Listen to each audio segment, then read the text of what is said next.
My name is Bob Robinson from the Daily News, and today we have a very special guest. Please welcome Teresa and Thomas from the Scorch Trails by James Dashner. Now, Thomas, how did you feel when you woke up in a building after your rescuers said it was going to take you to somewhere safe, to a new environment surrounded by crazy people trying to get into the building? Well, to be honest, not the best situation to be in. I was frightened that maybe those people outside the building could also be inside the building. But the thing that I was most worried about was my friend Teresa, because she wasn't inside our building. Oh, Palm. So when you went through that, saw that strange rat-like man, and he told you to go through the flat trans, how did it feel like going through one? And what is a flat trans? A flat trans is technology that can transport people from one place to another in a very short time. When I approached one, it looked gray and it was really boring to look at. But when I stepped in one, it was from gray to complete darkness. Our group couldn't see a thing. We just kept on going forward until strange objects started attacking us. People started screaming left and right, and I just ran. But when I got a closer look, I found out that they're just these big metal spheres that attach to people's heads and kill them. Interesting. Okay, Thomas, what did the Scorch first look like when you got out of the flat trans? Well, when we first opened the hatch to get onto the Scorch, we'd been in darkness in the flat trans for so long that we had to get used to light gradually until we could finally get out there without getting blinded. When we first stepped out, the Scorch was just desert for miles and miles, and it stopped at the city, very, very far off in the distance. But after that, it was still desert the whole way. But the most of all, there was this raging heat from the sun on us, and we had to wear blankets over our heads just to not get a sunburn. Wow, that does sound plain terrible. But Teresa still hasn't said a word yet. Teresa, when Thomas first met you, well, not first met you, but when you were in the building, when he met you in the building on the Scorch, what'd you first do, and why'd you do it? Well, Mr. Robinson, it was a sunny day, as always, and when I saw Thomas, I stood there, just as wicked the company that put us here told me to do. Well, when he got to the building, I just felt great, and well, I kissed him right on the face. But I knew this was a trap, so I told him to run and to get out of that building and get as far away from it as he could. So who made this trap? Well, we did for the evil experiment. Wow, that was truly moving and unexpected. But now, Thomas, what was your first impression of George and Brenda when you first saw them?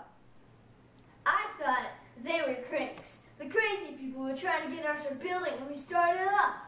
They had a huge group of other cranks following them, but at least they weren't completely cray-cray yet. However, I got to know them, and I saw that they were pretty nice people after all. Well, that's not the best first impression, that's for sure. Now, Teresa, when Group E and Group A met up, what did you first do, and why? When we first saw the group of people, I thought they were cranks who weren't fully crazy yet, so we didn't do anything. But until they got close enough, I saw Thomas's face, and I told everyone to draw their weapons. I did this because when we were in the building and the rat man started talking to us, he said that our only objective was to take Thomas captive, bring him to an elevator out of rock, and kill him. I have something to add. I didn't exactly like it when you drew your weapons on us. At that point, I was so confused, because I was like, why'd you want to kill me? Not everybody else. Very good points from both of you. Now, Thomas, what was it like to have your best friend betray you and attempt to kill you? Yeah, good question. How dare you? Okay, guys, cut it out. Okay, back to the question. Come on, guys. Fine. It felt terrible. To this day, I still don't know if I can forgive her for that. I trusted her so much. It never even crossed my mind for 1 second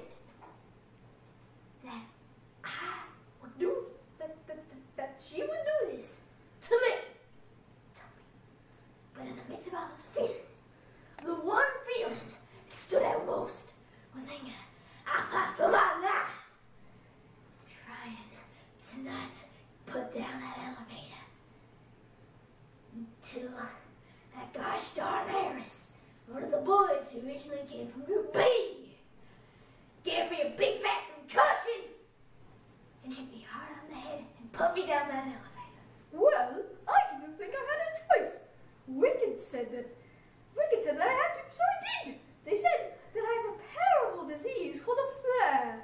And if I didn't kill you, they wanted to give me the cure. And plus, you escaped anyway and helped me fight those giant robots. Excuse me? Giant robots? What did they look like? And how did you defeat them? They were huge creatures, about 3 times our size. They had this thick layer of like giant blubber all over them. And they had these like light bulbs shining through all that blubber and stuff. And spikes on their hands. Defeating them was actually surprisingly easy, if you knew their weakness. The robot's bulbs seemed to be its source. We destroyed the bulbs, and the robots began to come slower and less strong. It seemed to be dying. When we finally destroyed the bulbs and the robots we were assigned to overthrow, clouds began to form in the sky, and then lightning started striking everywhere. We ran to the pod where the creatures came from, and we stayed there till the storm ended. Now, after all of this, what did you think about the ending of this story? Would you change anything, or would you keep it how it is? I believe the ending was great, exciting, and it was blood pumping. I cannot think of a better way to end a book. The author, James Dashanira, did a fabulous job writing this book, and it is a real page-turner, and I wouldn't change a thing. Well, that's all we have for today, folks. Join us next time to see how Katniss Everdeen got her name. Thanks for watching. This segment is brought to you by Bob Robinson. And by the way, say goodbye to our famous stars, Teresa and Thomas from the Scorch Trails by James Fashion. See you, bros.